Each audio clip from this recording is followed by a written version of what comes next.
डर एक एहसास में आपका स्वागत है।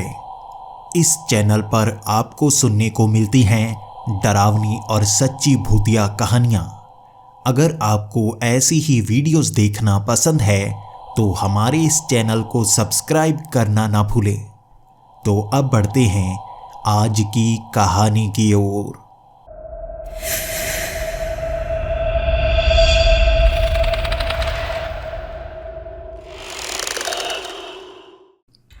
हेलो दोस्तों, मेरा अरशद अरशद है और मैं बांग्लादेश का रहने वाला हूँ। मैं बांग्लादेश में एक छोटे से गांव में रहता हूँ और मेरा बचपन बहुत ही अच्छा निकला है। मेरे पिताजी एक किसान हैं और मैं भी उनके साथ खेतों में जाया करता था, उनके साथ हाथ बटाया करता था। लेकिन मेरा ध्यान ज़्यादातर खेलने में रहता था। इसके बाद मेरा कॉलेज शुरू हो गया। कॉलेज पढ़ने के लिए मैं शहर गया और वहाँ भी पढ़ाई बहुत ही अच्छी की। मैं पढ़ाई में भी तेज़ था और खेल कूद में भी तेज़ था। लेकिन आपके मन में जो सपने होते हैं कि जब आपकी पढ़ाई ख़त्म होगी और आपको अच्छी नौकरी मिलेगी, कभी कभी वो सपने पूरे नहीं हो पाते। मेरी भी आंखों में ऐसे ही सपने थे जब मैं कॉलेज में पढ़ रहा था। मुझे लग रहा था पढ़ाई अच्छी कर लूँ, नौकरी अच्छी मिल जाएगी और फिर अच्छी ज़िंदगी जीना शुरू कर दूँगा। जब तक आपके कंधों पर बोझ नहीं पड़ता, आपको ये दुनिया की सच्चाई नज़र नहीं आती। मेरी आंखों पर भी वो पर्दा पड़ा हुआ था जब मैं कॉलेज में पढ़ रहा था। मुझे लगता था पढ़ने के बाद बस चुटकी बजाते ही अच्छी नौकरी मिल जाती है और ये आप पर निर्भर करता है आप कौन सी नौकरी करना चाहते हैं। जैसे ही कॉलेज ख़त्म हुआ, नौकरी के लिए मैं दर दर भटकने लगा। तब मेरी आंखें खुली। आपको आपके पसंद की नौकरी कभी नहीं मिलती। आपको कभी कभी कॉम्प्रोमाइज़ करना पड़ता है। ऐसी नौकरी पर जाना पड़ता है जहां आपका मन बिल्कुल नहीं लगता। और मैं भी ऐसी छोटी मोटी नौकरी करके बहुत तंग आ गया था। तनख्वाह इतनी कम देते कि घर का गुजारा भी नहीं चल पाता।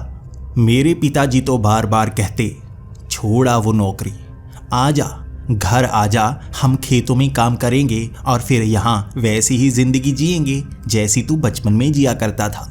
मैं जानता था पहले वाली बात अब नहीं है। हमारे पास ज़्यादा बड़े बड़े खेत नहीं हैं, बल्कि छोटा एक ही खेत है और आगे आगे महंगाई बढ़ती जा रही है। उस खेत में हम जितनी भी फसल लगाएंगे, घर का सिर्फ गुजारा ही चल पाएगा।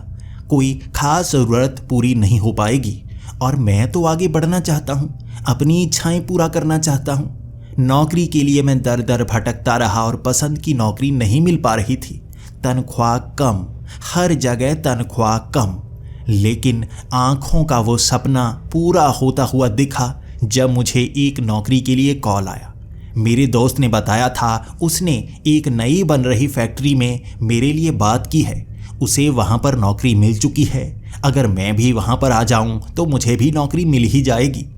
जब मैं उस जगह पहुँचा तो मैंने देखा ये नई बनी हुई फैक्ट्री थी जो बिल्कुल एक जंगल के बीच में बनी हुई थी। रास्ता बिल्कुल साफ बनाया गया था और ऐसी जगह पर इतनी विशाल फैक्ट्री को बनाना भी बहुत ही अजीब सा लग रहा था। मेरी इंटरव्यू 3 बजे थी और मैं तो सुबह के 9 बजे ही वहाँ पर पहुँच गया था। मैं उस फैक्ट्री का मुआयना कर रहा था। बहुत बड़ी फैक्ट्री थी। अंदर क्या बनता है उसे जानने के लिए मुझे गेट के अंदर जाना पड़ता और जब मेरी इंटरव्यू होती उससे आधे घंटे पहले ही अंदर जाने की अनुमति मिलने वाली थी। यहाँ पर नियम बहुत सख्त हैं। मेरे दोस्त ने यही कहा था, नियमों का पालन करना पड़ता है। अभी कुछ ही दिन हुए हैं इस फैक्ट्री को चालू हुए और तुम्हें भी नियमों का पालन करना पड़ेगा। जो नियम तोड़ता है उसे नौकरी से निकाल दिया जाता है और सवाल भी करने नहीं दिए जाते। तुम भी ध्यान रखना। मैं भी इसी कारण थोड़ा सा डरा हुआ था। मुझे नहीं पता था अंदर मुझे किस तरह का काम करना होगा। मुझे मेरे दोस्त ने बताया था कि अंदर किसी भी तरह का काम करना पड़ सकता है, झाड़ू लगाना तक पड़ सकता है, लेकिन तनख्वाह बहुत ही अच्छी मिलेगी, उससे तुम खुश हो जाओगे। मैंने सोचा ठीक है, मेरी पसंद का काम ना भी मिले, लेकिन अगर तनख्वाह बहुत ज़्यादा अच्छी हुई तो मैं वो काम करने को भी तैयार हूँ। मैंने दोपहर का खाना तक नहीं खाया था क्योंकि इलाका जंगल का था। मेरा दोस्त भी उसी फैक्ट्री के अंदर था और उसने कहा था कि जब तेरी इंटरव्यू का टाइम हो जाएगा आधा घंटा पहले बता देना, बस अंदर आ जाना। मैं भी इंतज़ार करता रहा और इंटरव्यू के टाइम से आधा घंटा पहले ही मैं उस फैक्ट्री के बड़े से गेट के अंदर घुस गया। वहाँ अंदर देखते ही मैं हैरान हो गया। वो गेट 4 दीवारी की तरह बना हुआ था और उसके अंदर पहुँचते ही मुझे फैक्ट्री का सारा इलाका नज़र आ रहा था। अंदर बड़े बड़े हॉल बने हुए थे, काफ़ी सुंदर सुंदर सड़कें बनी हुई थी। ऐसा लग ही नहीं रहा था कि ये फैक्ट्री किसी जंगल के बीच में बनी हुई है। ऐसा लग रहा था मैं पलक झपकते ही किसी शहर में पहुंच गया हूँ। बड़ी सी फैक्ट्री जिसमें कई छोटे छोटे इलाके से भी बने हुए थे। दूर मुझे बने हुए वो घर नज़र आ रहे थे जहाँ पर ज़रूर यहाँ काम करने वाले लोग रहते होंगे, यकीनन। इसके बाद मैं अपनी इंटरव्यू के लिए सीधा जाने लगा और वहाँ पूछ पूछ कर मैं एक बड़े से हॉल में पहुँच गया। वहाँ पर कई कमरे बने हुए थे और कई जगह बार बार फ़ोन की रिंग बजे जा रही थी। कई लोग बैठे हुए थे और उनके कैबिन बने हुए थे। वो क्या काम कर रहे थे मुझे नहीं पता, लेकिन वहाँ से चलते चलते वो बड़े से कमरे तक पहुँचा जहाँ सामने एक बूढ़ा आदमी बैठा हुआ था। मुझे पीएन ने बता दिया था, मिश्रा जी ज़रा सख्त हैं, ध्यान से बात करना। अच्छा, तो मिश्रा जी मेरा इंटरव्यू लेंगे? ये सोचकर मैं उनके सामने चला गया। उन्होंने मुझे बैठने के लिए कह दिया, लेकिन जैसे जैसे वो बात करते गए मेरे मन की सारी शंकाएं दूर होती गईं। वो बहुत ही मीठे स्वभाव के थे और बहुत ही लहजे में बात कर रहे थे। उन्होंने एक बार भी कोई ऐसा सवाल नहीं पूछा जो मुझे बुरा लगा हो। बातें भी बहुत अच्छी थी और बार बार वो मजाक कर रहे थे, जिस कारण मेरे दिमाग की वो टेंशन भी कम होती जा रही थी। मिश्रा जी ने मेरे बारे में सब कुछ जान लिया था। उसके बाद वो मेरे स्वभाव की जानकारी भी पता लगाते गए। कई बार वो ऐसे सवाल पूछते जिसमें मैं हिचकिचाता। उससे वो मेरा स्वभाव जान रहे थे। उसके बाद वो अलग बातें करने लगे। वो मुझे इस फैक्ट्री के नियम समझा रहे थे और तभी मैंने वो सवाल किया, क्या सर मुझे नौकरी मिल गई है? उन्होंने मुस्कुराते हुए कहा, हाँ नौकरी तो मिल गई है, लेकिन तुम्हें इस पेपर पर साइन करने होंगे। यहाँ पर सभी नियम लिखे हैं, अच्छी तरह से पढ़ लेना। इन नियमों का पालन करना होगा। अगर तुम कहो तो मैं नियम तुम्हें पढ़कर समझा देता हूँ। मैंने कहा, जी आप बता दीजिए ताकि मुझे अच्छे से समझ आ सके और अगर मन में कोई सवाल हो तो मैं आपसे पूछ भी सकता हूँ।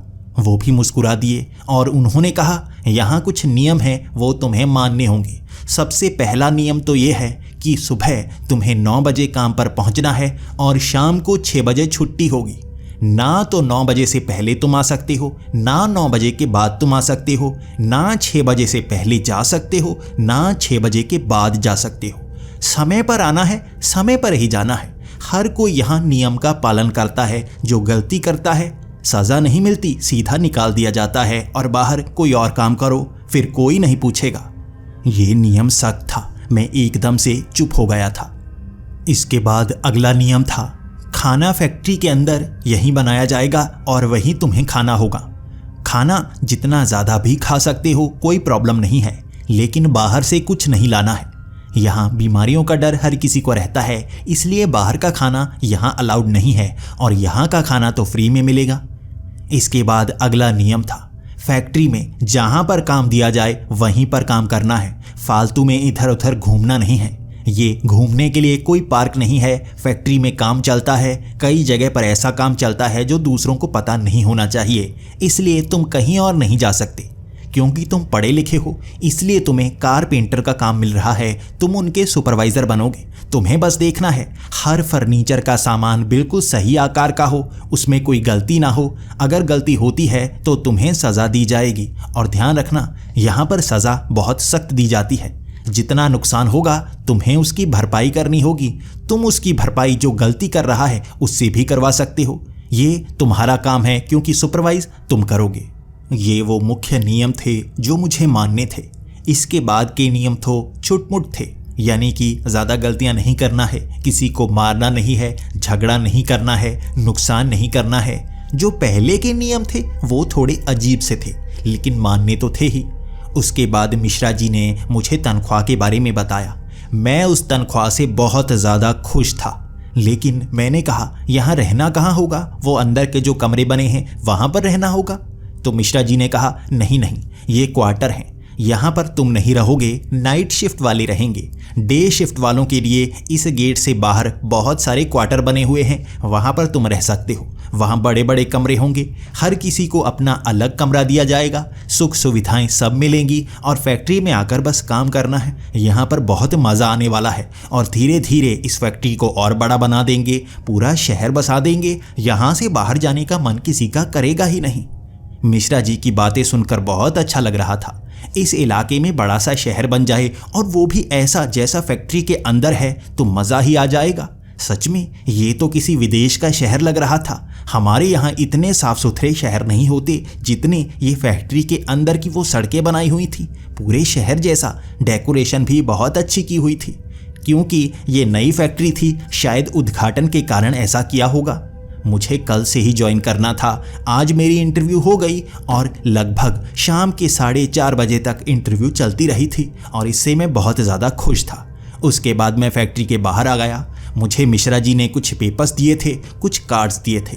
ये कार्ड्स मुझे उन क्वार्टर्स में दिखाने थे और वहाँ मुझे एक कमरा मिल जाता। सबसे पहले तो मैं गेट से बाहर निकला, उसके बाद मैं चलता हुआ क्वार्टर्स की तरफ चल पड़ा।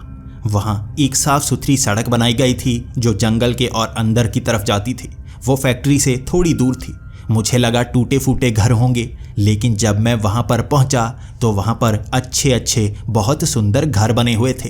5-5 मंजिला इमारतें बनी हुई थीं और जंगल में ऐसी इमारतें बना डाली किसी को पता तक नहीं चला। मैं हैरान था। फॉरेस्ट डिपार्टमेंट ने इतनी बड़ी ज़मीन इन्हें दी है और यहाँ ज़्यादा लोगों को पता तक नहीं। मैं हैरान तो ज़रूर था, लेकिन अब कमरे में जाने का समय था। मैं थक गया था और भूख भी बहुत ज़्यादा लगी थी। दोपहर का खाना तो मैं खा ही नहीं पाया। जंगल में खाना थोड़े ना मिलता है। लेकिन जब मैं क्वार्टर के पास पहुंचा, मैंने नीचे बनी वो कितनी सारी मेस भी देखी। कहीं पर अलग तरह का सामान मिल रहा था तो कहीं पर बिल्कुल अजीब सा। वहाँ चाइनीज़ फूड की अलग मेस थी, इंडियन फूड की अलग मेस थी, जबकि साउथ इंडियन फूड की बिल्कुल अलग मेस बनी हुई थी। वहाँ पर फ्री में खाना मिलता। पहले तो मैं एक मेस में पहुँचा, ये साउथ इंडियन मेस थी। वहाँ पर मैं खाना खाने लगा और ये खाना मुझे बहुत अच्छा लगा। खाना खाते खाते मैंने पास में बैठे उस लड़के से पूछा, यहाँ पर चाइनीज़ मेस है, इंडियन मेस है, साउथ इंडियन मेस है, हमारी बांग्लादेशी मेस नहीं है। तो उस लड़के ने बताया कि तुम तो एक छोटे से हिस्से में हो, यहाँ पर बहुत सारे घर बने हुए हैं। दूसरी तरफ जो घर है ना, वो बांग्लादेशियों के घर ज़्यादा हैं। वहाँ पर तुम्हें बांग्लादेशी डिशेस ज़्यादा मिलेंगी, वहाँ भी जा सकते हो। मैंने कहा नहीं, अभी तो ये खा रहा हूँ, इसे ख़राब नहीं कर सकता, वैसे भी स्वादिष्ट बहुत है। उसके बाद वहाँ पर भी खा लूँगा, यहाँ सब कुछ फ्री ही है, कभी भी कहीं पर भी जाकर खा सकते हैं। उसने हाँ में सर हिला दिया था। मैं भी खुश था, चलो कोई बात नहीं, कल वहाँ जाकर खाना खा लूँगा। मैंने खाना खाया, उसके बाद मैं उस क्वार्टर की तरफ चल पड़ा। वहाँ पर एक सिक्योरिटी गार्ड था। मैंने उसे कार्ड दिखाया और उसने कार्ड को देखते ही पहचान लिया मुझे कौन सा कमरा दिया गया है। शायद उसमें कुछ कोड बना हुआ था जिसे स्कैन करते ही वो जान गया था। मुझे मेरे कमरे तक ले जाया गया। जब मैंने अपना वो कमरा खोला तो मैं बहुत ज़्यादा खुश था। एक बड़ा सा डबल बेड लगा हुआ था, टीवी लगा हुआ था, फ्रिज लगी हुई थी, सामान रखा हुआ था, अलमारियां बनी हुई थी। हर सुख सुविधा का सामान वहां पर था और इस कमरे में मैं अकेला रहने वाला था। इस चीज़ की खुशी ने मुझे अंदर से जैसे फुला कर रख दिया था। मेरी खुशी का ठिकाना तक नहीं था। मैं सीधा छलांग लगाकर उस बेड पर लेट गया और आराम करने लगा। थका मैं बहुत हुआ था, इसलिए मुझे कब नींद आ गई मुझे पता ही नहीं चला। अगली सुबह 6 बजे मैं उठा था। उसके बाद जल्दबाजी में मैं तैयार हुआ और 8 बजे ही उस फैक्ट्री के गेट के पास पहुंच गया था। मैंने पहले तो पूछा, मेरी 9 बजे की शिफ्ट है, क्या मैं अंदर जा सकता हूं? सिक्योरिटी गार्ड वहां पर 10 लगाए गए थे सिर्फ एक गेट पर। उन्होंने कहा नहीं, समय से पहले कोई नहीं जा सकता, पूरे 9 बजे एंट्री मिलेगी, पूरे 6 बजे बाहर निकलना है, उसके बाद गेट बंद कर दिए जाते हैं, कोई निकल नहीं पाता। लगभग 1 घंटे तक मुझे इंतज़ार करना पड़ा था। पूरे 9 बजे वो बड़ा सा गेट खुला और बाहर भीड़ लगी हुई थी। तभी मेरा ध्यान पड़ा, यहाँ पर इतने ज़्यादा लोग नहीं हैं। क्यों? अंदर तो बहुत ज़्यादा लोग काम करते हैं, बाकी कहाँ से जा रहे होंगे? मैंने एक सिक्योरिटी गार्ड से पूछा तो उसने कहा, ये फैक्ट्री बहुत बड़ी है, यहाँ ऐसे बहुत से गेट लगे हुए हैं, पूरे 9 बजे खुलते हैं। 9 बजे इतनी भीड़ एक गेट से अंदर थोड़े ना जा सकती है, इसलिए ये लोग सीधा 9 बजे ही अंदर जाएंगे। गेट खुला, मुझे भी जल्दी से अंदर जाना था और मैं अंदर घुसा। उस भीड़ के साथ ही अपने अपने काम पर पहुंचना था। मुझे कारपेंटर का सुपरवाइज़र का काम मिला था, तो मैं पूछ पूछ कर उस जगह पहुंच गया।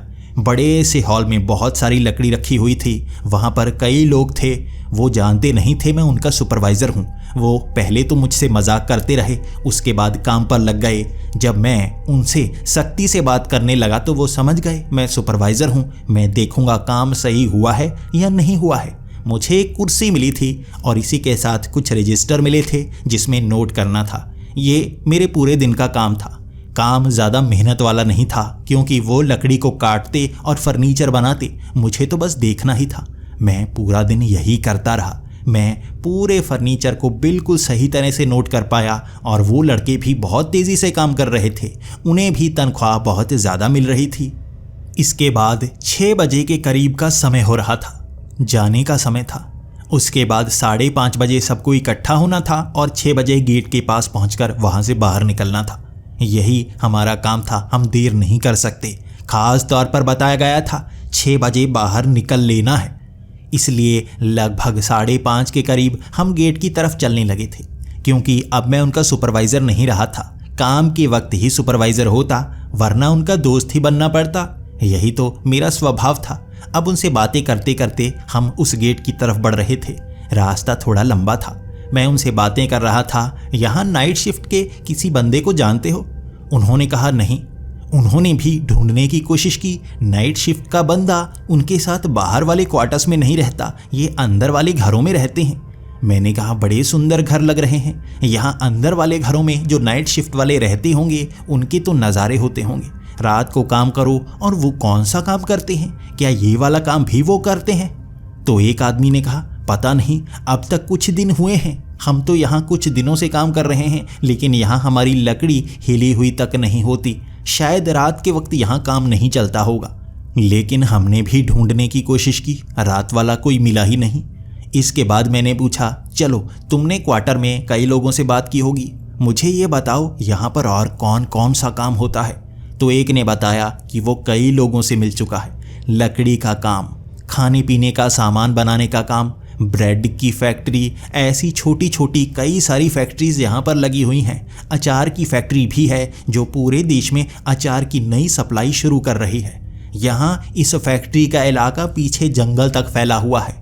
यहाँ आगे की तरफ तो 4 दीवारी की गई है, पीछे कोई 4 दीवारी नहीं की गई, क्योंकि पीछे का रास्ता बंद कर देने का मतलब होता बार बार तोड़कर नई नई जगह लेनी पड़ती। इसलिए पीछे का रास्ता खुला है। आगे आगे नई नई इमारतें बन रही हैं, नई नई फैक्ट्रीज बन रही हैं। इसके बाद इसी तरह से काम चलता रहा। मैं अपने कमरे में पहुँच जाता, खाता पीता, वहाँ एंजॉय करता। उसके बाद सुबह काम पर पहुँच जाता। यहाँ सिर्फ रविवार की छुट्टी ही होती। मैं सुबह 9 बजे पहुंच जाता। अपने उस हॉल में पहुंचते हम बहुत सारे फर्नीचर बनाते और फिर बाहर आ जाते। बाहर बातें करते रहते। अब उस फैक्ट्री के बाहर की ज़मीन को भी साफ किया जा रहा था। वहाँ पर लैंप लगाए जा रहे थे, कुछ फव्वारे लगाए जा रहे थे। इस तरह बाहर की ज़मीन को भी अच्छा और सुंदर बनाया जा रहा था। लेकिन एक दिन जब हम उस हॉल में पहुँचे तो सबको एक अजीब सी बदबू आ रही थी। मैंने भी वो बदबू महसूस की। सब कह रहे थे कि ये बदबू अजीब मांस सड़ने की है। मैंने कहा यहाँ कोई जानवर आ गया होगा, वो मर गया होगा। बदबू तो आई जा रही थी, लेकिन निपटारा नहीं किया जा रहा था। मैंने अपने सीनियर्स को बताया। उन्होंने कहा सफाई करके देख लो। यहाँ कोई सफाई करने के लिए आता नहीं है, तुम्हें खुद ही झाड़ू लगाना होगा और ढूंढना होगा। क्योंकि सब काम पर लगे हुए थे, मैं उनका सुपरवाइज़र ज़रूर था, लेकिन मैं बहुत डाउन टू अर्थ था। मैंने खुद ही झाड़ू उठाया और मैं ढूंढने लगा वो जगह कहाँ है जहाँ से बदबू आ रही है। मैं ढूंढता गया, वो जगह नहीं मिली। लेकिन पीछे जहाँ बड़े बड़े प्लाईबोर्ड रखे हुए थे, वहाँ नीचे मुझे मांस का एक टुकड़ा दिखा। वो चौकोर आकार का मांस का टुकड़ा था जिस पर बहुत सारे कीड़े लगे हुए थे। वो मांस का टुकड़ा सड़ रहा था। पहले मैं सोच रहा था ये चिकन होगा, किसी ने यहाँ पर चिकन खाया होगा और यहीं पर फेंक दिया होगा। लेकिन जब उठाते उठाते मैंने उसे प्लास्टिक के एक बड़े से बोर्ड पर रखा तो ध्यान दिया कि ये मांस का टुकड़ा किसी जानवर का नहीं, इंसान का मांस का टुकड़ा था। उस पर थोड़े थोड़े बाल आए हुए थे। इसे देखकर एक पल के लिए मैं डर गया था। मैंने उन सब कारपेंटर्स को वहां पर बुला लिया। सबने इस बात की पुष्टि की ये इंसानी शरीर का हिस्सा ही है, मांस का टुकड़ा ही है। ऐसी बदबू इंसानी मांस के टुकड़े से ही आती है। मैंने ये बात भी अपने सीनियर्स को बताई थी। उसके बाद सीनियर भी वहां पर आए थे और कुछ लोग पीले रंग के कपड़े पहने हुए, उन्होंने पूरे शरीर को ढका हुआ था, उनकी आंखें तक नजर नहीं आ रही थीं। उन्होंने इसका निरीक्षण किया, उस मांस के टुकड़े को ले गए। उसके बाद हमें कुछ बताया नहीं गया। उसके बाद अगली सुबह हमें बताया गया कि यहाँ पर एक सूअर आ गया था, उसे मारने की कोशिश की गई थी। वो यहाँ हॉल में भी आ गया था और उसका मांस का टुकड़ा शायद कटकर यहाँ पर गिर गया होगा। हमें ये बताया गया, लेकिन हर कारपेंटर कह रहा था इंसानी मांस के टुकड़े से ये बदबू आ रही थी, ये किसी सूअर के मांस का टुकड़ा नहीं था। इस चीज़ ने हमें 2 दिन तक डराए रखा और तीसरे दिन एक और मांस का टुकड़ा वहाँ पर पड़ा था। ये भी इंसानी मांस का टुकड़ा ही था, वैसी ही बदबू, कोई फर्क नहीं था। पीले कपड़े वाले फिर से आए। हमें इस बार नया बहाना दिया गया, क्योंकि ये मांस के टुकड़े पर ज़्यादा बाल थे, तो हमें कहा गया था कि ये किसी जंगली भैंसे के मांस का टुकड़ा है, वो भी यहाँ पर घुस आया था। ये चीज़ ने हमें बहुत हैरान कर दिया था। यहाँ पर इंसानी मांस के टुकड़े को जानवर के मांस का टुकड़ा क्यों कहा जा रहा है? इस चीज़ को हम सोचे जा रहे थे, आपस में बात किए जा रहे थे, लेकिन किसी में हिम्मत नहीं थी सवाल करने की। यहाँ पर यह भी तो नियम था, बार बार परेशान नहीं करना है, झगड़ा नहीं करना है, और जो भी यहाँ चीज़ हो रही है वहीं पर रखनी है। हम कहीं जाकर बात भी नहीं कर सकते थे, बस सीनियर से बात कर सकता था मैं, और वो मुझे मना किए जा रहे थे, बहाना लगाए जा रहे थे, तो चुप करके मैं भी काम करने लगा। कुछ दिनों बाद हमारा सामान जब हम सुबह आते हिला हुआ मिलता। अब वैसे ही छोटे मोटे मांस के टुकड़े तो मिल ही रहे थे। हमें एक स्प्रे दी गई थी, उस मांस के टुकड़े पर अगर वो स्प्रे की जाती तो वहाँ पर बदबू आना बंद हो जाती। वहाँ जो कीड़े उस मांस पर पड़े हुए होते वो भी एक ही झटके में मर जाते। वो मांस भी बिल्कुल सिकुड़ सा जाता और बिल्कुल प्लास्टिक जैसा बन जाता। बदबू आनी बंद हो जाती। और वहाँ एक और स्प्रे दी गई थी, वो खुशबू वाली स्प्रे। वहाँ हॉल में मारने के बाद वहाँ भी वो बदबू गायब हो जाती। हम उसका इस्तेमाल करने लगे थे, क्योंकि छोटे छोटे मांस के टुकड़े कई जगह पर मिल रहे थे। सामान हिला हुआ होता। अब तो नए नए फर्नीचर भी बनने लगे थे जो रात को बनाए जाते थे। जब मैंने अपने सीनियर से पूछा तो उन्होंने कहा, ज़्यादा सवाल मत करो, नाइट शिफ्ट वाले आते हैं, वो भी यहाँ काम कर रहे हैं। अब फैक्ट्री का काम बढ़ने लगा है, क्योंकि डिमांड बहुत ज़्यादा हो गई है। हमारा काम बहुत पसंद आ रहा है, सामान लोगों को बहुत ज़्यादा पसंद आ रहा है, वो डिमांड कर रहे हैं, इसलिए नाइट शिफ्ट भी शुरू हो चुकी है। मैंने अपने लड़कों से पूछा था, वहाँ क्वार्टर में घूमना शुरू कर दो, नाइट शिफ्ट वाले क्या कोई वहाँ पर रहता है, पूछो। हर जगह पूछने के बाद भी हमें नाइट शिफ्ट वाला उन क्वार्टर में मिला ही नहीं।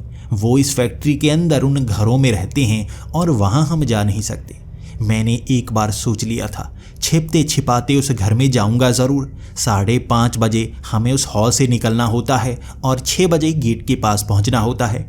आधे घंटे का समय है। मैं अगर तेज़ी से भागूं, वहां जल्दी उन घरों के पास पहुंच जाऊं तो उनसे बात कर सकता हूं। उन घरों के बाहर कोई तो घूम ही रहा होगा, पता चल ही जाएगा। लेकिन फिर मैं मन को संभाल लेता। बहुत मुश्किल से काम मिला है, अगर मेरा ये काम छूट गया तो पैसे कहाँ से आएंगे, और कोई काम मैं ढूंढ नहीं पाऊंगा, इस फैक्ट्री में दोबारा आ नहीं पाऊंगा, इसलिए चुप रहने में ही भलाई है। लेकिन एक दिन जब इंसानी पैर का अंगूठा वहां पर मिला तो मैं बहुत ज़्यादा डर गया था। यहाँ गड़बड़ तो हो रही है। इंसानी शरीर के हिस्से मिलने का मतलब है यहाँ पर गलत काम हो रहे हैं, शायद लोगों को मारा जाता होगा। रात के वक्त यहाँ पर इल्लीगल काम तो नहीं होते। उस चीज़ को पूरी रात मैं सोचता रहा था और मैंने प्लान बना लिया था, कल 5:30 बजे वहाँ से निकल लूँगा। अपने जितने भी जान पहचान वाले कारपेंटर हैं उन्हें अपने पास काम पर लगा दूंगा और कहूँगा यहाँ से कुछ समय के लिए निकलना है, बड़ी जानकारी पता करनी है, वो मान जाएंगे। पूरा दिन हम काम करते रहे थे और लगभग 5:30 से 10 मिनट पहले ही मैं वहाँ से निकल पड़ा था। मैंने उन कारपेंटर को कह दिया था घरों में देख कर आऊँगा, यहाँ कुछ गड़बड़ चल रही है, नाइट शिफ्ट वाला कोई मिल जाए उससे बात करूँगा, बहाना लगा दूंगा। इस तरह मैं 5:30 से 10 मिनट पहले वहाँ से भागता हुआ निकल गया था। भागना वहाँ आम था, कई लोग जल्दबाजी में वहाँ गेट की तरफ भागते तो मुझे भी भागता हुआ देख किसी को परेशानी नहीं हुई, कोई भी अचंभित नहीं हुआ था। मैं तो उन घरों की तरफ भाग रहा था। जब 5:30 से 10 मिनट ज़्यादा हो चुके थे तब मैं वहाँ उन घरों के पास पहुँच गया था। सबसे पहले तो मुझे मिलना था, यहाँ कोई घूमता हुआ मिल जाए उससे बात करूँगा। वैसे भी 6 बजे का समय होने वाला है, वहाँ नाइट शिफ्ट वाले तैयार होते ही होंगे, वो यहाँ शिफ्ट के लिए आने ही वाले हैं। मैं अब उन घरों के पास से गुजर रहा था और वहाँ पर तो बिल्कुल शांति थी। उन घरों के अंदर से कोई आवाज़ नहीं आ रही थी। इसके बाद एक घर की खिड़की थोड़ी सी खुली थी और वहाँ पर पर्दा भी नहीं लगा हुआ था। मैंने झांक कर अंदर देखा। अंदर लाइट तो जल रही थी लेकिन कोई मौजूद नहीं था, ना ही बाथरूम से आवाज़ आ रही थी नहाने की। काफ़ी देर तक मैं वहाँ पर खड़ा रहा। उसके बाद अगले घर की तरफ चला गया। वहाँ काफ़ी घर थे जिनकी खिड़कियाँ खुली थी, पर्दे भी नहीं लगे हुए थे। हर घर में झांकने के बाद मुझे ये पता चल गया इन घरों में कोई मौजूद था ही नहीं। वैसे ही लाइट जला रखी थी ये दिखाने के लिए कि यहाँ पर कोई रह रहा है। मन में बहुत सारी शंकाएं थी, अब उनका निपटारा तो करना ही था। मैंने सब कुछ जल्दबाजी में किया था क्योंकि 6 बजे मुझे गेट के पास भी पहुंचना था और यहाँ से भी 5-10 मिनट लग जाते गेट तक पहुँचते पहुँचते। जल्दी जल्दी मैं यहाँ घरों में झांकता गया, कोई दिखा ही नहीं, कोई बाहर निकला ही नहीं। 6 बजे के बहुत करीब तक पहुँच गया था मैं। मुझे आगे एक हॉल नज़र आया। जैसे ही मैं उस हॉल के अंदर देख रहा था, आसपास और भी कई हॉल दिखे जो उन घरों के बीच में ही बने हुए थे और दूर से नज़र नहीं आ रहे थे। एक हॉल के अंदर मैंने लगभग 200 से ज़्यादा ताबूत देखे। वो ताबूत एक के ऊपर एक ऐसे रखे गए थे जैसे बेड बनाए गए हों। हर ताबूत थोड़ा थोड़ा हिल रहा था। मैं डरने लगा था। मन में अजीब अजीब डरावने ख्याल आने लगे थे। ताबूतों में कौन हो सकता है? ये हिल रहे हैं, यहाँ जानवरों को रखा गया होगा या इंसानों को दफनाने के लिए जिंदा ही इन ताबूतों में रखा गया है। मेरी आंखों के सामने बुरे बुरे मंजर घूमने लगे थे। मैं भागता हुआ गेट की तरफ निकला। जल्दबाजी में मैं 2 मिनट पहले ही गेट पर पहुंच गया था। मैं हाँफ रहा था और वहाँ सिक्योरिटी गार्ड मुझे देखकर हैरान थे। हाँफ क्यों रहे हो? मैंने कहा, मैं बहुत पीछे रह गया था, मुझे लगा मैं देर कर जाऊंगा। कहा गया है ना 6 बजे यहाँ पहुँचना है, कहीं और नहीं जाना है। मैं डर गया था कहीं यहीं ना रह जाऊं। मैंने बहाना लगा दिया था और 2 मिनट बाद ही गेट खुला। सबके साथ मैं बाहर निकल आया। वो कारपेंटर मुझसे पूछे जा रहे थे, क्या देखा आपने? कुछ तो बताइए, कुछ देखा होगा। आप इतने डरे क्यों हुए हों? आपके चेहरे पर इतना पसीना, आप भागकर कहाँ से आए हो?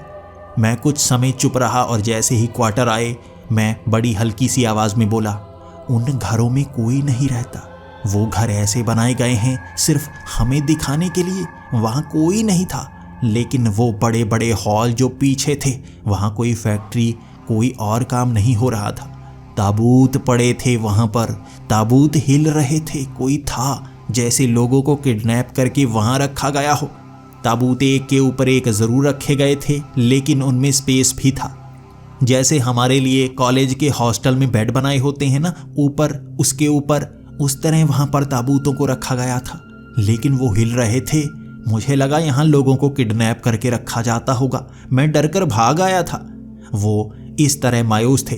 कुछ बड़ी चीज़ पता तो लगा कर आते। यहाँ अगर पुलिस को कंप्लेंट करनी होती तो कर तो पाते। इससे तो कोई खास फायदा नहीं हुआ है। हम कुछ नहीं कर सकते, हमारे पास कोई सबूत नहीं है। इसके बाद सब अपने अपने कमरे में चले गए। मैं अपने कमरे में चला गया। नहाने के बाद मैं बेड पर बैठा था। मन में ख्याल आ रहे थे, नीचे जाकर मैस में कुछ खाकर आता हूँ। लेकिन मैंने जैसे ही टीवी लगाया, वहाँ पर हर जगह हॉरर मूवीज़ ही चल रही थी। वहाँ नई हॉरर मूवीज़ आ रही थी तो मैं भी देखने लगा और डरता गया।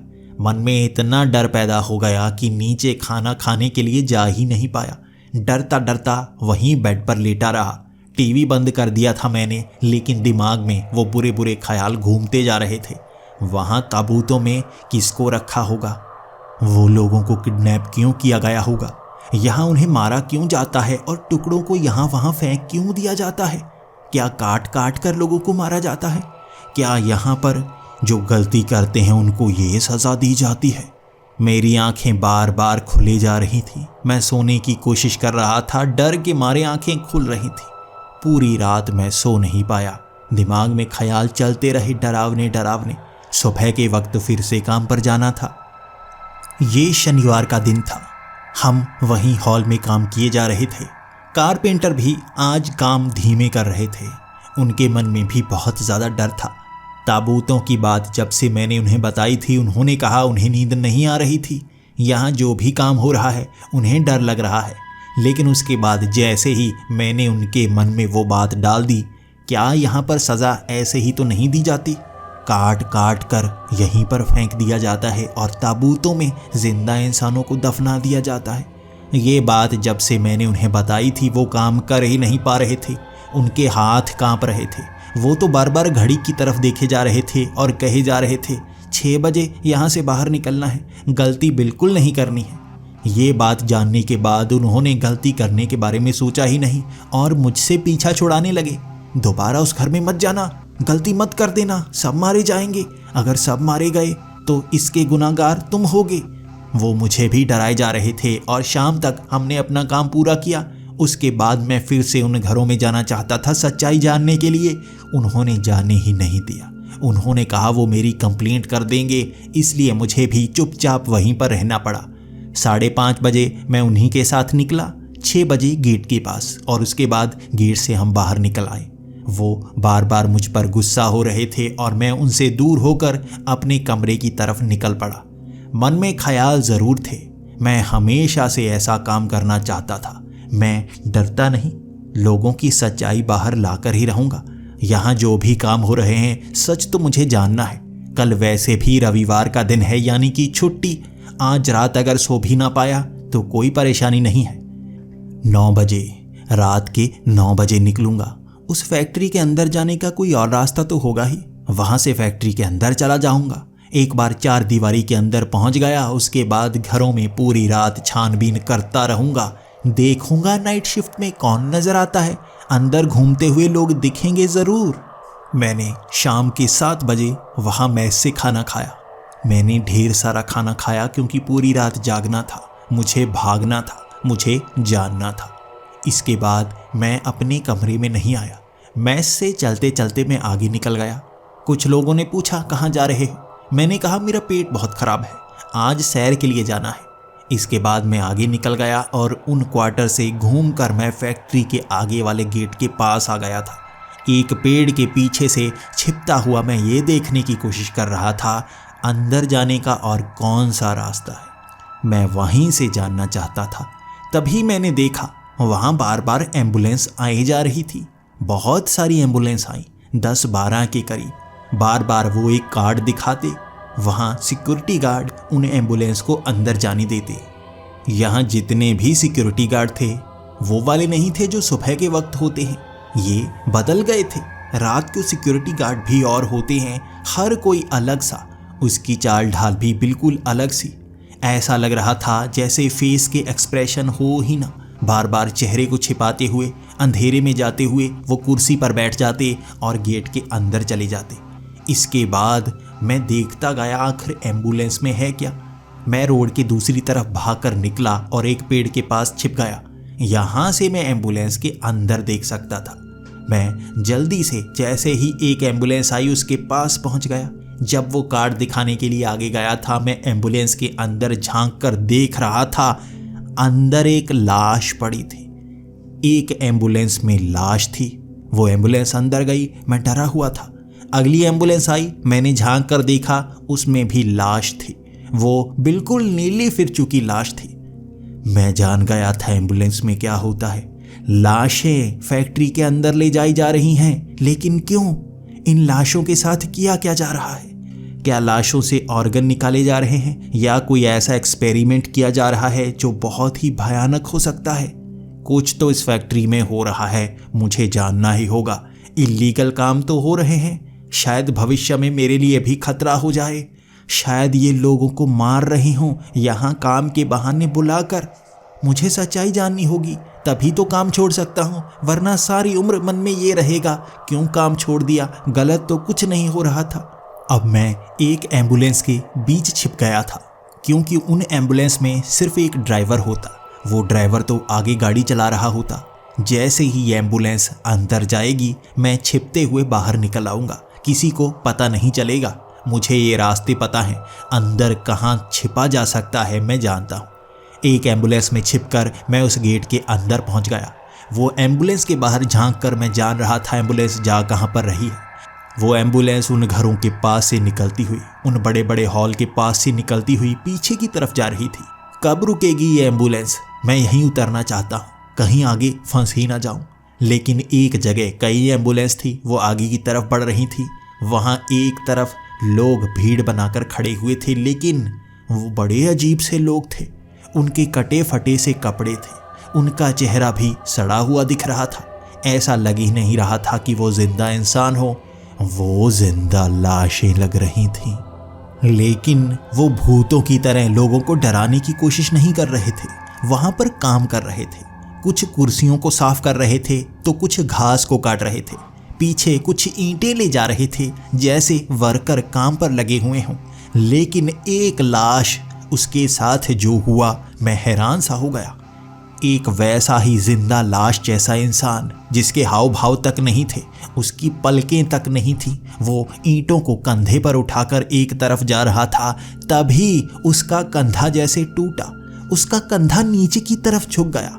मैंने उसकी बाजू को मुड़ते हुए देखा। इंसानों की बाजू पीछे की तरफ नहीं मुड़ती, वो बाजू टूट गई थी, ईंटें गिर गई, लेकिन किसी ने उस तरफ मुड़कर नहीं देखा। उसने अपनी बाजू को खींचा, अपने कंधे को सही जगह पर लगाया और दर्द का एहसास तक नहीं हुआ उसे। उसकी एक उंगली भी ईंटों में फंसकर कटकर नीचे गिर चुकी थी।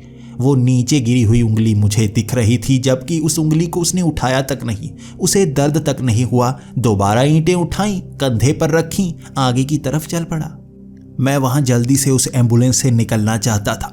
मेरे पास एक लाश पड़ी थी, मैं उससे भी डर रहा था। लेकिन जब वो लाश हिलने लगी थी, मेरे पैरों तले जमीन खिसक गई थी। मुझे अपनी आंखों पर भरोसा नहीं हो रहा था। मेरा दिमाग काम करना ही बंद कर गया, जैसे मैं कोई भूतों की फिल्म देख रहा हूँ, जैसे मैं कोई सपने में हूँ। वो लाश हिल रही थी, उसकी आंखें फड़फड़ा रही थी। ऐसा लग रहा था मुर्दा जिंदा हो रहा है। मैं चीखना चाहता था, लेकिन चीखने से मुझे ही नुकसान होता। मैं जल्दी से उस एम्बुलेंस से बाहर निकला, झाड़ियों के पास पीछे छिप गया। वहां उस सड़क के पास वो झाड़ियां थी, जिससे निकलते हुए मैं दूसरी सड़क तक पहुंचा। पीछे काम कर रहे लोग दिख रहे थे और कोई भी साधारण नहीं था।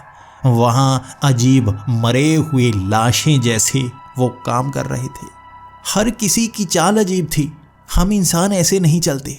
यहाँ हो क्या रहा है? क्या ये मुर्दे जिंदा हो रहे हैं यहाँ पर? लेकिन कैसे? मैं वहां भाग कर देखता रहा और चारों तरफ मुर्दे ही मुर्दे, मुर्दे काम पर लगे हुए थे। मैं फैक्ट्री के पीछे वाले हिस्से में पहुंचा हुआ था और यहाँ से बाहर निकलने के लिए मुझे कोई तरकीब तो लगानी होगी। अंदर तो मैं पहुंच गया, बाहर भी मुझे निकलना है, लेकिन अंदर के हर राज को भी जानना है। उसके बाद मैं फैक्ट्री के और हिस्सों में घूमने लगा और वहाँ पर मुझे लाशें ही लाशें दिखने लगी। मैं धीरे धीरे उन घरों के पास जा रहा था। उन घरों के पास भी मुझे कई मुर्दे दिखे। एक से मैं टकरा भी गया था और वहाँ मेरी सांसें ऊपर ही रह गई। ये सब जान लेगा। लेकिन उसने मेरी तरफ मुड़कर देखा और आगे को चल पड़ा, जैसे उसे कोई फर्क पड़ ही नहीं रहा हो। मैं बोलकर भी उससे बात नहीं करना चाहता था और उसने भी कोई शब्द नहीं अपने मुंह से निकाला था। तो मैं उन घरों की तरफ निकल पड़ा। जैसे ही मैं उन घरों के पास पहुंचा, लाइट तो जल रही थी, अंदर कोई नहीं था, दिन के वक्त की तरह ही। लेकिन आगे उस हॉल में जब मैं गया, वहाँ बहुत सारे ताबूत होने चाहिए, वो बंद होने चाहिए और हिलने चाहिए, ऐसा नहीं था। हर ताबूत खुला हुआ था। तो इन ताबूतों से निकलकर वो लाशें बाहर काम कर रही हैं। मैं तो यही सोच रहा था, लेकिन अब मुझे और जानना था। मुझे यहाँ से बाहर निकलने का रास्ता भी ढूंढना था। जैसे ही मैं उस हॉल से बाहर निकला, मैंने देखा वो जिंदा लाशें वहाँ भीड़ बनाकर खड़ी हुई थी। मेरी तरफ हर कोई जैसे बड़ी बुरी सी नज़र से देख रहा था। उन्होंने मुझे पहचान लिया था कि ये तो जिंदा है, हम सब मरे हुए, हमारे बीच ये क्या कर रहा है। शायद जिससे मैं टकराया था उसने कुछ बोला तो नहीं, हाव भाव तो नहीं दिखाए, लेकिन सबको बता दिया कि जिंदा इंसान अंदर पहुंच आया है। वहाँ वो भीड़ जैसे मुझे पकड़ना चाहती थी। उनकी चाल बहुत ही कमज़ोर सी थी। वो धीरे धीरे चल रहे थे और कुछ के पैर लड़खड़ा रहे थे। चलते चलते कई बार वो गिर जाते। वो भीड़ पीछे जब गिरता तो पूरी भीड़ आगे की तरफ गिर जाती। वो मुझे पकड़ना तो चाहते थे लेकिन रफ्तार बहुत ही कमज़ोर सी, इसलिए मैं वहाँ से दूर निकल आया था। उन घरों के पीछे से घूमता हुआ दोबारा मैं फैक्ट्री की तरफ पहुँच गया था। मुझे जिस फैक्ट्री के बारे में पता था मैं वहीं पर भागकर छिप सकता था। मैं उसी जगह पहुंच सकता था जहां पर वो कारपेंटर काम करते हैं। पूरी रात वहां पर बिता दूंगा तो सुबह उनके साथ ही बाहर निकलने की कोशिश भी कर सकता हूं। लेकिन उससे पहले पकड़ा गया तो मेरा कुछ न कुछ ज़रूर बुरा हो जाएगा। उन जिंदा लाशों से पीछा छुड़ाने के बाद मैं अपने उस कारपेंटर वाले हॉल के पास पहुंचा। वहां मैं उस हॉल के अंदर तो नहीं जा सकता था क्योंकि बाहर से शटर लगा हुआ था, लेकिन मुझे वो की नंबर पता था जिससे शटर खोला जा सकता है। शटर खुलने की आवाज़ बहुत आएगी, इस चीज़ ने मुझे डरा दिया था। खोलूं या ना खोलूं? खोला तो फंस सकता हूं, लेकिन थोड़ा सा खोलकर अगर अंदर जा पाया तो अच्छा होगा। इसके बाद अब कोशिश तो करनी ही थी क्योंकि जिंदा लाशें हर तरफ थी। वो किसी को ढूंढ रहे थे। वो मैं था जिसे वो ढूंढ रहे थे। मैंने जल्दी से वो कीपैड में नंबर लगाया। वो शटर धीरे धीरे ऊपर की तरफ खुलने लगा। धीरे धीरे आवाज़ हो रही थी। जल्दी से मैं नीचे से खिसक कर उस शटर के अंदर पहुंचा। अंदर से कोड लगाया उसे बंद करने का। वहाँ आवाज़ तो हुई थी लेकिन शटर बंद हो गया था। अब मैं उसके अंदर था। अगर किसी को पता नहीं चला तो मैं बच सकता हूँ। शटर के अंदर मैं देख रहा था आखिर क्या करूं। छिपकर पूरी रात बिता दूं, लेकिन अगर किसी को पता चल गया तो क्या करूंगा? सुबह के वक्त बचने के चांस भी ज़्यादा होंगे। जब कारपेंटर यहाँ पर आ जाएंगे तब ज़रूर कुछ हो सकता है। लेकिन तभी मैं एक प्लाई के पीछे छिपा हुआ था। वो शटर खुला। किसी ने कोड लगाया था। शटर पूरा ऊपर तक खुल गया और एक छेद के सहारे मैं झांक रहा था बाहर की तरफ। भीड़ वहाँ उस शटर के चारों तरफ खड़ी थी। मुझे बाहर नहीं जाने देते वो। मैं जान गया था मुझे पकड़ने के लिए वो जिंदा लाशें यहाँ तक पहुँच आई हैं। अब क्या करूँ? 2-3 लाशें अंदर आईं, इधर उधर देखने लगी। वहाँ वो फर्नीचर का काम करने लगे थे। धीरे धीरे वो कीलों को गाड़ रहे थे। वो आरियों से लकड़ी को काट रहे थे। उनमें दम था। कुछ के अंगूठे वहाँ कट रहे थे और वो उन अंगूठों को लिफाफे में डाल रहे थे। लेकिन तभी एक के मांस का टुकड़ा जैसे झड़कर नीचे गिरा और गलती से वो पैर के टकराने के कारण एक तरफ गिर पड़ा, वहीं पर जहाँ हमें वो मांस के टुकड़े मिल रहे थे। मैं जान गया था यहाँ मांस के टुकड़े कहाँ से आ रहे हैं। पूरी रात मैं उस प्लाई के फट्टे के पीछे छिपा रहा और वो मुर्दे वहाँ पर काम करते रहे। उनके चेहरे पर ज़रा भी हाव भाव नहीं। कई बार वो एक प्लाई को पकड़ने के लिए इधर आते तो मैं डर जाता, कहीं मुझे पकड़ने के लिए तो नहीं आ रहे। पूरी रात वो काम करते रहे और मैं वहाँ पीछे छिपा हुआ कांपता रहा। लेकिन जैसे ही सुबह होने वाली थी उनमें भगदड़ सी मच गई। वो अपने बनाए हुए फर्नीचर को जल्दी से घसीटते हुए बाहर ले जा रहे थे। कटे हुए उन फट्टों को वहीं पर छोड़ रहे थे। इसीलिए हमें सुबह यहाँ पर काम हुआ मिलता है, क्योंकि ये मुर्दे काम करते हैं। इसीलिए हमें यहाँ पर मांस मिलता है। इनके मांस के टुकड़े झड़ते हैं, कटते हैं, यहीं पर रह जाते हैं। तो ये मुर्दे काम करते हैं रात को। वहाँ उन मुर्दों ने अपने द्वारा बनाई गई हर एक चीज़ को समेटा और वहाँ से ले जाकर बाहर दूसरे हॉल में रख दिया, जहाँ पर हम जाकर नहीं देखते थे। हमें पता ही नहीं था वहाँ पर यहाँ से बनाए हुए सामान को रखा जाता है। हम तो अपने सामान को बाहर रख देते थे और लड़के आते थे उन्हें ले जाते थे। वो मुर्दे जल्दी से भागते हुए बाहर निकले। उन्होंने वो शटर बंद किया, तब जाकर मेरी सांस में सांस आई। 5 बजे के करीब वो वहाँ से गए थे और 9 बजे दोबारा शटर खुला। मैं फिर से डर गया था, लेकिन ये कारपेंटर थे जो वहाँ पर आए थे। मेरी सांस में सांस आई जब उनकी भीड़ अंदर आ गई थी। मैं जल्दी से बाहर निकला। वो कारपेंटर मुझे पहले से अंदर देखकर खुद हैरान थे। उन्हें लग रहा था मैं आज आया ही नहीं, लेकिन मैं पहले से अंदर था और उन्हें टेबल के पास बुलाकर मैंने कहा, रात को मेरे साथ बहुत बुरा हुआ है। मैं बता नहीं सकता। यहाँ जिंदा नहीं मुर्दे काम करते हैं। रात को मुर्दे यहाँ पर चीज़ें बनाते हैं। लेकिन उन्हें भी मुझे कुछ बताना था। उन्होंने कहा कि आधी रात को हर किसी के कमरे की चेकिंग की गई, वहां पर कौन मौजूद है और कौन नहीं। शायद तुम्हारे कमरे में भी लोग आकर गए होंगे, उन्हें पता चल गया होगा कि तुम अपने कमरे में नहीं थे। ये बात सुनकर मैं बिल्कुल सन्न सा हो गया। मैं अब जानता था कि उन्हें पता है रात को मैं था फैक्ट्री के अंदर। मुझे काम से तो निकालेंगे ही, लेकिन और बुरी सज़ा ना मिल जाए। मुझे ज़िंदा छोड़ देंगे या नहीं, इतना बड़ा राज मुझे पता है। क्या वो मुझे मार ही तो नहीं देंगे? मैं डरता रहा था 1 घंटे तक। उसके बाद मैंने कारपेंटर्स को और कुछ नहीं बताया। वो जानना चाहते थे, लेकिन मैं डरा हुआ था। मिश्रा जी वहाँ आए, मुझे अपने साथ ले गए। मुझे वो वही बड़े से कमरे में ले गए और वहाँ कुर्सी के सामने बिठाकर बार बार मेरे चेहरे की तरफ देखते रहे। मेरी नज़रें झुकी हुई थी। मुझे पता था उन्हें सब पता है। इसके बाद वही बोले, क्या चाहिए तुम्हें? तुम रात को यहाँ घूमते क्यों हो? क्या तुम्हें किसी पर शक है? मैं हकलाता हुआ बोला था, नहीं, मुझे क्या होगा, मैं तो वैसे ही यहाँ पर आया था, वो कुछ सामान रह गया था मेरा। लेकिन मिश्रा जी हंसकर बोले, अच्छा सामान रह गया था, इसीलिए मुर्दों को देखने के लिए आए थे? तुम्हें पता है यहाँ मुर्दे काम करते हैं? मैंने कहा, मुर्दे? नहीं, मुझे नहीं पता कौन, मैं तो अपना सामान लेने आया था। डर गया मैं, नौकरी से ना निकाला जाऊं, इसलिए वहां शटर के अंदर पहुंच गया था मैं। लेकिन तभी मिश्रा जी कहने लगे, सच तो तुम्हें पता है और इसीलिए तुम बचने की कोशिश कर रहे हो, लेकिन एक सच अब तुम्हें भी जानना होगा। जो तुम रात को देख चुके हो वो मुर्दे ही थे। हमारे लिए वो मर चुके हैं, लेकिन सरकारी तौर पर एक इंजेक्शन का एक्सपेरिमेंट हो रहा है। वो इंजेक्शन लगाने पर मुर्दे भी जिंदा हो जाते हैं कुछ समय के लिए, लेकिन उनका दिमाग बिल्कुल सही तरह से काम करता है, इसीलिए उन्हें यहाँ काम पर लगाया जाता है। जैसे जैसे उनका शरीर गलता जाता है वो पूरी तरह से खत्म होते जाते हैं, लेकिन तब तक उन्हें काम पर लगाया जा सकता है, उनसे काम लिया जा सकता है। भविष्य में उनसे युद्ध भी लड़वाए जा सकते हैं। इसीलिए इस फैक्ट्री में ये सरकारी काम चल रहा है, सरकारी तौर पर खुफिया काम। तुम्हें दिन के वक्त काम दिया जाता है, लेकिन रात को वो काम करते हैं। और इस बात को अगर तुम बाहर बताने की कोशिश भी करोगे, कोई यकीन करेगा नहीं। पुलिस तक बात गई तो सरकारी लोग शायद तुम्हें पकड़े, गलत इल्ज़ाम लगाकर जेल में सड़ोगे। अब इस बात को अपने अंदर छिपा कर रखना होगा। काम करना है या नहीं ये तुम पर निर्भर है। बस मैं इतना ही कहना चाहता हूँ। इसके बाद मिश्रा जी मेरे चेहरे की तरफ देखते रहे थे। मैं हाँ करता हूँ या ना करता हूँ।